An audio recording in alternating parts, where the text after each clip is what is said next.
Hello, thanks for joining us for another edition of Triple M Footy's Midweek Rub, exclusive to the Listener app. And as always, with me on this Wednesday afternoon as we speak, I have to my left Daisy Thomas, Damien Barrett, Wayne Carey. Good evening, or good afternoon, boys. Joey. How we going, Days? Terrific, mate. Terrific. Great to be back and a big show coming up. We do indeed. Got plenty to talk about. Damo's got plenty of footy news as always. We've got the Daisy and Duck Dive Quick 5 and we'll preview this weekend's games. But as we welcome you, Damo, how are you going today? Well, Joey, and we're already a few soldiers down, aren't we, across the competition? Some very big names at some very big clubs who are indefinitely out and shaping some seasons adversely at this early stage even. And Duck, welcome to you. Nowhere to go after this. No rush today. Can we just settle in? This time last week I was a kid in a lolly shop. You were up and about, that was for as sure. a Roman sandal and got up there, ran into a couple of old friends from the SAS. Did you watch, by the way, SAS, did you watch the final last night? No. Did you know who won? Do you know who got through? Yeah, of course I do. Who? Well, we had a reunion show, Joey. So I did actually film it, even though. Did you stop watching it once you were out, did you? No, I actually watched a couple of episodes after I was out. And then decided that, because I knew because I knew you already had won. Right. But well done to everyone. So ran into a few of those guys, and then obviously went to the big fight, and a lot's been made of that. That apparently I was seen in Sonny Bill's after party, which is not true. I decided I was that upset and shattered, and Baz, by the way, a lot of courage to even get in there and have a crack at that, and. He's disappointed, I think, but he'll get over it. He's got a beautiful family, but minute and a half. So I had to then find some fun after. So you didn't go to either after party? Didn't go to you went out. After party. What did you make of Baz's game plan to go in and keep the left hand down and try and headbutt Sonny Bill's right fist? Look, I'm not going to critique someone that has the courage to go in there, Daisy. I thought it was a bold plan. I thought you were keeping that off air, I'll let Baz know that, by the way. Please don't. By the way, is that celebrity? Is there a celebrity boxing footy? The footy players? That's still going ahead. The celebrity boxing tournament. It was going to happen, wasn't it? Someone did tell me that that's still going ahead. Well, maybe now Daisy's getting fit and in shape. Maybe you can get in the ring, Daisy. Absolutely. Raise a bit of money for charity and get in there. Yeah, boy. Couldn't knock the froth off a cappuccino. Not the froth off a few frothies. Hey, Daisy, have you got your hero of the round? I do, mate. I do. Let's go with it.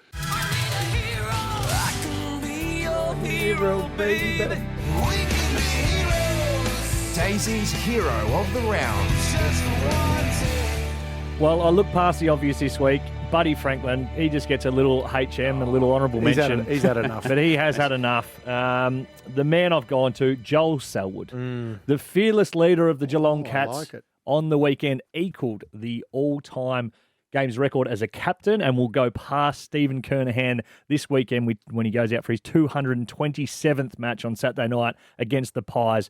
That record of Stephen Kernahan stood for 25 years, and he's obviously the top of the tree in the top 10 that has names like Kernahan, Voss, Rewalt, and Ted Whitten. So to Joel, I played some under-18s footy with him. He's as hard as a cat's head. He's gone about it his way.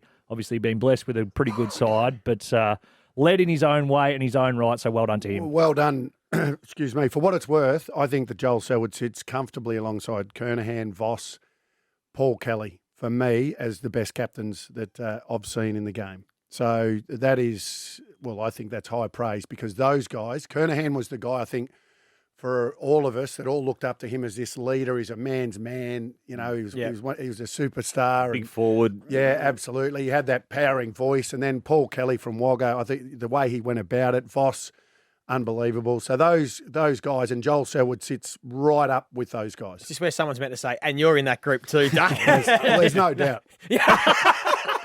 I will say about Joel Selwood, I agree. Without doubt, he was the most competitive player that I played against. Without a doubt, he would just do anything to win. He's been phenomenal. So well done to Joel Selwood. Where do you rank him then overall, like in the sort of the modern era? Is he like top 5? Like is he up there with Franklin, Ablett? Well, in terms of leaders, he's in the what about modern as a player? Time. As a player, I think he sits in the top echelon. I think probably doesn't have the X factor of G. Ablett Jr. and obviously Buddy. But with Pendlebury, and maybe not the grab by the scruff of the neck like a Dusty, but sits probably just in terms of just football. But then you put his leadership on top of that, and then he sits comfortably alongside of them because those guys that I spoke about, okay, Ablett went up to the Gold Coast and captained them, but do you really count? I mean, with all due respect, you do question his and leadership, Buddy hasn't been a leader. So if you put the leadership on top, then he sits right alongside all of those guys as the best of his time. When you think of all the big moments down the Geelong Footy Club, even from the day he walked through the door, his head is in the hole in every clip. He's the one farming it out to someone who has the big moment. And obviously without that, the stars can't be so good on the outside. His highlight reel doesn't compare, does it? When I'm talking pure aesthetics, but his impact reel is more impactful. And the Scott Pendlebury mention you just gave, Joey, that they both have played, as we speak, 336 games, I think it is. Really? Obviously, they started a year apart. Pendlebury started same year as you, obviously, Days, a year earlier. But, yeah, they're both finished high in Brownlows without winning one. It's interesting, isn't it? How we don't necessarily look at Selwood's football in those conversations that you've just validly put him into. I was surprised. I think it's 5 times All-Australian, Joel Selwood. No, 6. 6-time All-Australian. There you go. Which sort of, when you go, gee, that's... Yeah, we're talking about Buddy as one of the great, having 8. 3 as captain. There's only one bloke with more. There you go. Yeah. So it is surprising. Always comes back to Duck. Hey, look, we've got plenty more to get through rather than just talking about Duck. So after this, we're going to have Damo's, all Damo's footy news because there's plenty happening. This is Triple M Footy's Midweek Rub, exclusive to the Listener app. It's now time for all the latest footy news with Damo. Damo, can we start with some of the COVID protocols? What's the latest off the back of what happened with the Eagles? We've had some commentary, haven't we, from we on the outside of the equation and obviously from the West Coast Eagles who were subjected to it. We've also had it from Michael Voss who had some pretty strong views about not liking what he saw and what West Coast was subjected to. And for those who forget, there were 14 changes once the late change was kicked in just before the game started from their round 1 team. They've already played 36 or I think 37 players in the 2 weeks that we've been playing. But look, I'm supportive of the AFL from this one, guys, for what it's worth, because to start postponing games as early as round 2, as would have happened had we gone down another path, we just get caught up in it. They have got the mantra. Now, some clubs are going to suffer from this. West Coast already has. Carlton has to a point. They weren't anywhere near as badly affected, but they were affected. Other clubs are probably not making it as public as what happened with West Coast, but it's a game-on mantra, and we've now set the precedent. We cannot be postponing games for this amount of players out. So people have been asking a question. If it was round 21, if it was round 22, if it was even round 23, would we play on? Well, yeah, we would, because we've now been forced to have one club go through that. Can I ask, do you know, are the AFL expecting some more sort of clubs to have some sweeping COVID? Like, I know we might have 2 or 3 at a time, and we've had that with Carlton. Is there a concern that maybe there will be Melbourne clubs that are going to get, or do we think we're past that of 10, 12 players all getting it in the 1 week? Look, as an industry, they're wanting the government to relax the requirements to rat test on the way through every time the doors open up for attendance within a club. And they'll abide by whatever protocols the governments tell them they have to.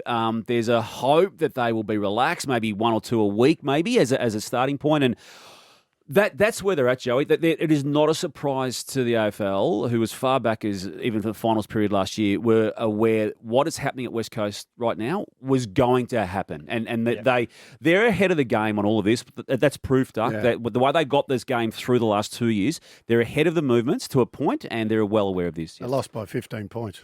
Yeah, we'll get to that side of it too. I think when we get to when Joey gets to the duck dive. Hey, as I mentioned before, the injuries to the key players. Some seasons are being shaped now, aren't they? Essendon off to a bad start. Merritt now out for, I say indefinitely. It's going to be at least 6 and quite possibly more. There's an unknown as to when Nat Fyfe returns for Fremantle in a season that they wanted to push up into the finals. We've seen Jake Lever. Now it's not affecting Melbourne just yet. In fact, it's helping others in that backline have some time in the sun. But he is a key back in a premiership winning team.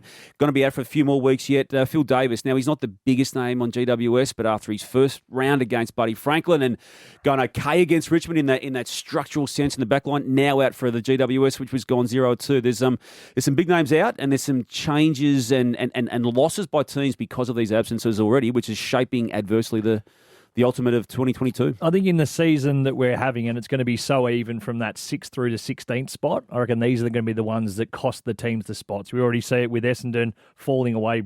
It's only been 2 games, of course, but look, staring down zip and 3. St Kilda haven't quite met the mark that we thought they'd elevate themselves to. A little bit the same with Freo. So the depth of your list is going to be tested. Obviously going really well for Carlton. We all expected them to spike, but they've had a pretty decent run. Chera out. Walsh comes back in, vice versa.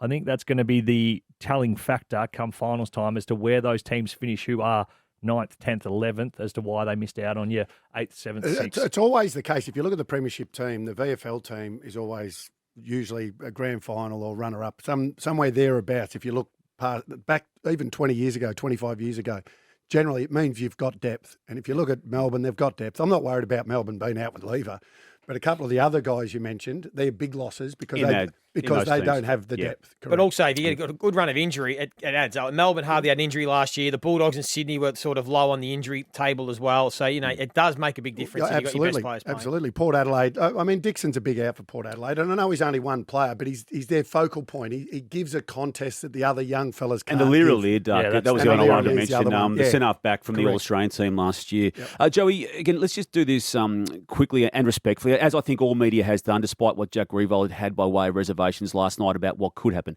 Dusty Martin, you're close with him in that way that ex-footballers are. I'm not asking you to tell us what you know and don't, but what is it you're able to tell our listeners and by extension the wider footy public as to what is happening there in that space? No, I don't know. No, and speaking to people, they don't know either. They are giving Dustin his time. He's a pretty private person. We spoke to Xavier Clark, who's an assistant coach, who even said that the coaches don't even really know. So they are just going to give him the time, and I think we are going to respect that. We've got no idea when that'll be. Yep. I don't think it'll be in the next few weeks. I think it'll be a bit of time to get away from it, and I think, fingers crossed, we all just want him to play again. Yep. That's all we hope for. But we just hope for him to be happy first and foremost. Correct. Yeah. Happy with whatever he decides. And it's okay to ask the question from a footy perspective. He's the biggest name in the game. That's not being disrespectful to his situation. And look, unless Jack Riewoldt can point out some issues that I'm not yet aware of in a wider media sense, I think that the issues have been compartmentalised to the main priority being his well-being and the footy side of it. We talk about footy, it's a footy industry. And we say that because we work in the industry, and when we go to a game, he's one of the players, and there's not a stack of players that you go there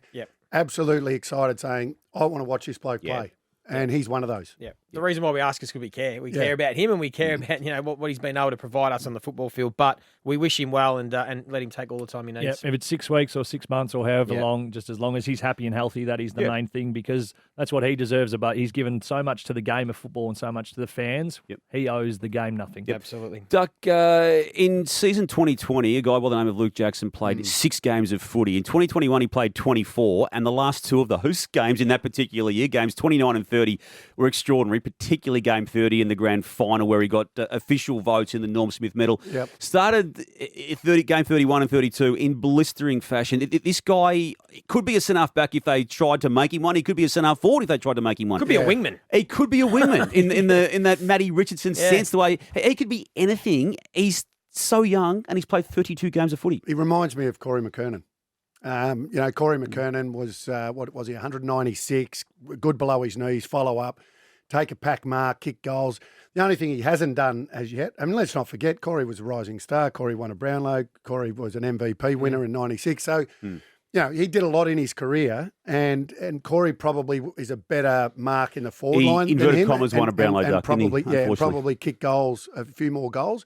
But is he heading in the right direction? Absolutely. Is he worth the hype? Yes, but has he done anything yet? No. Now, yes, he's a premiership player, and like I said, changed the grand final. Yeah, I think he's got to. Corey had 30 plus in grand finals, so I think he's got to get through this year. And what I do like about him, just like Dusty did many years ago, is he's backing himself in to have a really good year, and that's when, and you know what, and I love that because I think there's only certain types can do that, Joey, because there's going to be a lot of talk about him during the year. But I tell you what, each game he plays and each good game he plays, the price just goes up and up and up. So can I ask you this? So it's a great comparison, Corey McKernan. If he gets to Corey McKernan levels, is he worth $1 million a year? Yes, he is.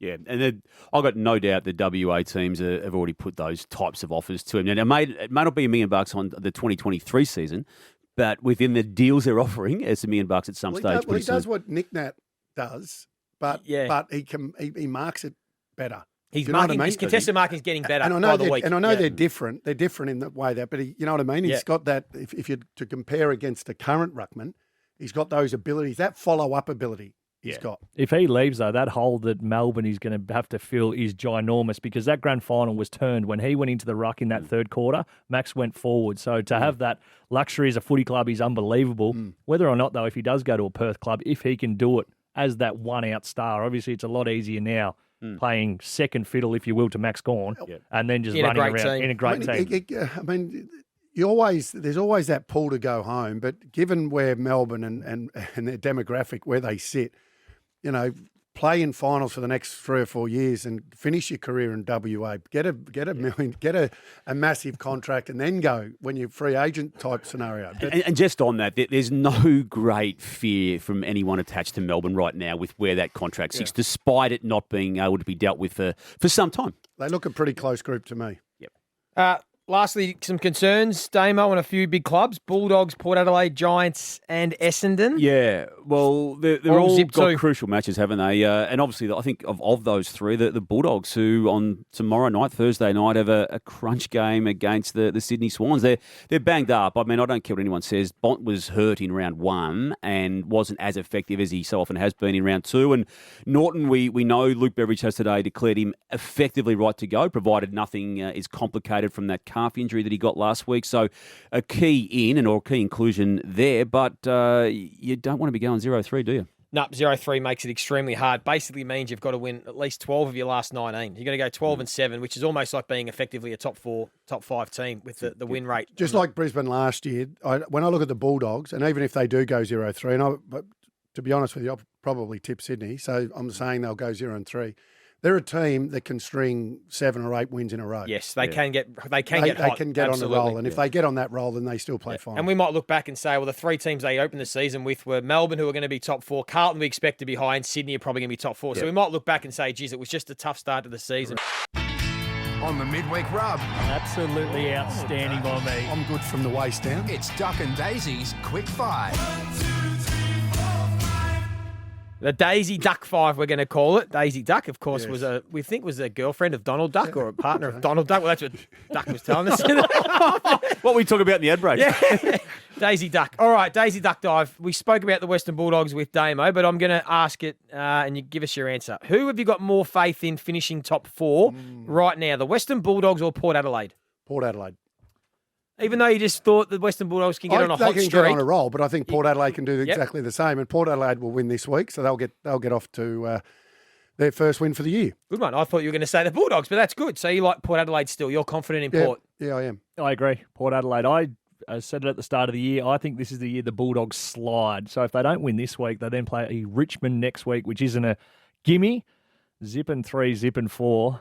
Oh, boy. Very good. Good start. Hey, out of the 3 teams that have got the new coaches that have all surprised us, Hawthorn, Collingwood and Carlton, which team has surprised you the most so far? Daisy, you can go first. I'll say the Hawks, obviously, and especially the weekend against Port Adelaide, 64 points. I think the margin was there. You could have told me that result, and you can tell me now, and I still don't really believe that it happened. I don't know how it happened. I don't know what they did, but well done to them. They're to start the season 2-0 and be second on the ladder. Phenomenal. Hawks beat no one in round 1, but go over to Adelaide and beat Port Adelaide. So they've surprised me the most, and then Collingwood, and then The Blues didn't surprise you. No, they haven't surprised me, the Blues. Did we maybe underestimate Hawthorn a little bit, though, now looking at their list, looking at who's playing a little bit? I think people tipping him for the wooden spoon. I think we probably got a little bit caught up too in how much of a mess the handover was as well, and then sort of look for reasons as to why it could be heightened as to how bad it's going to be next year as well. So I think, and I was probably guilty of it. I was thinking that the handover was a mess. If they start the season zipping 2, we're all just going to look at the Hawks. Hasn't been the case, so maybe they know more than we do. Next question, question 3. Is Noah Bolter, as we speak right now, the number 1 forward at Richmond? With where the other 2 are at in their careers? No. Tom Lynch still. Tom Lynch is still the number 1 forward. Is he the most important player at the Tigers? Still attracts the most attention too, Tom. They all, when the ball's kicked in his area, they not as much for Noah at this point in time. Is he the most important player? Is he the most important player? Different question. Good question. No, I don't think he is. Okay.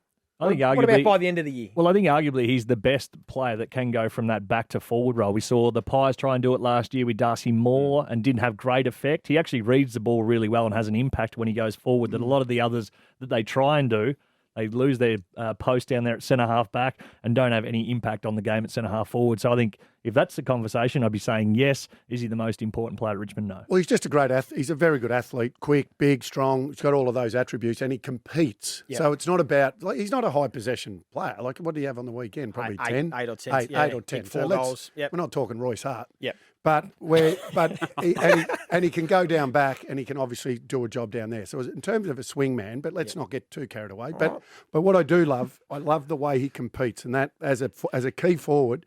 If you just start there, you're only going to get better. Don't get aggressive. He's just asking and a question. He's still learning his craft, Duck. No, in your second year, you weren't the best player of all time. It took you a few years to get there. Give him a chance. He did get drafted as a forward, by the way. Yes, he did. Thank you. Oh, okay. Hey, next question. Will the Bombers play finals this year? Will they? Not can they? Will they be in the 8 in September? I'll get him first. Okay. Nope. No.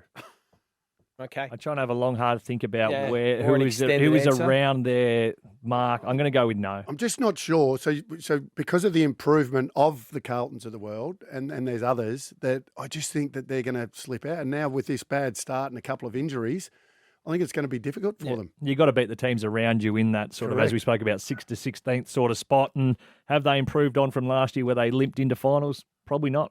Is Brisbane the biggest challenger to Melbourne right now? Yes. Yep. Good one. Very good. Hey, that's it. That was short and succinct. Good. I like That's it. That's how it should be. Before we have a look at round 3 action this week, we'll take a look back because it's always nice to hold ourselves accountable for our tips. And Duck, you and I tipped Geelong. I was actually pretty confident on the Cats, so I was disappointed with how they played. Very disappointed. Full credit to the Swans. But Damo and Daisy, you were both all on the Swans. Daisy, you also tipped the Tigers. You were very confident Richmond. Yeah, there was going to be a Bounce back bounce factor. back there. Yep. I tipped the Tigers as well. Yes, Duck, you tipped the Tigers.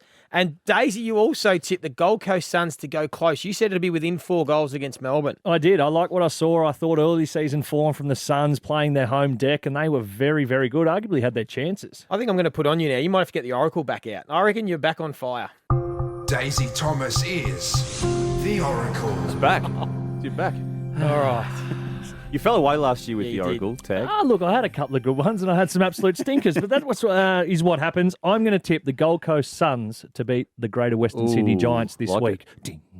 Really? I agree. Good. Oh, Duck Yeah. is also I've the gone Oracle. Suns. I tipped the Suns. Actually, before we speak about getting into the Oracle and Daisy's tipping fire, let's just take a listen to the North Melbourne West Coast game last week and what your thoughts were, Duck. In North Melbourne, can they beat the West Coast Eagles in Melbourne on Sunday? Oh, I wouldn't be tipping them. This could change, by the way, when I put my age tips in. But I would be going West Coast. I had to put the tips in about 10 minutes after I left here, and I still tipped West Coast. At that stage, I didn't know how many changes there were going to be. 14. To the team. Fair enough. And let's be honest, I wasn't that far off.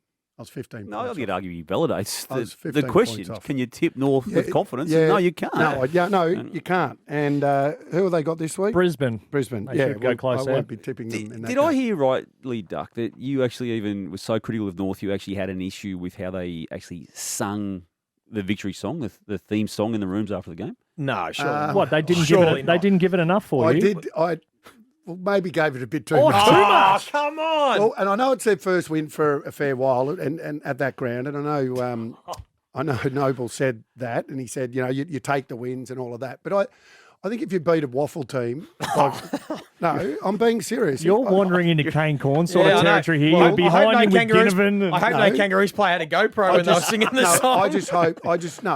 I'm being honest here. I just hope that, and I know I get it. You win. You got some young kids in there, but let's be honest. Put it into perspective and understand who you were playing and what they had to go through. So in terms of when it comes to singing the song, and we all see teams that go through tough times and then they have a massive win. It's a bit like kicking a sealer or a goal to get you back in the game. It's not one where you're 5 up and then you start running around high-fiving the boundary.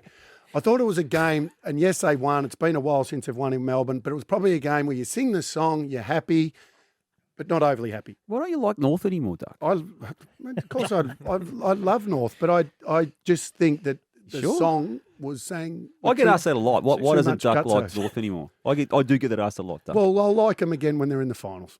Oh, he's one of those supporters. See, Wait this till is they're a man, good. this is a I'm man who joking. played in a team that sung it every week. Yeah, This is the that's difference. When you go to the teams that aren't so good and you only get a limited opportunity and you look forward to us playing Maybe against that's Brisbane on their home deck this week, when you're 0% chance of Yeah. singing it, you No, might I just get- give it a touch more gusto the week before. And I get it. And a win's a win. But I just thought that, the throwing of the Gatorade and all of that stuff. Right, that was for the first gamers, but that's all right. Let's move the first gamers that have had a win. Hey, let's look ahead to this week. It's going to start with tomorrow night because I think this is a beauty. The Western Bulldogs and the Sydney Swans. I think I'm giving the Bulldogs one more chance. I think they're not far away. They've played against two very good sides. Carlton are flying. Melbourne, of course, the premiership favourites.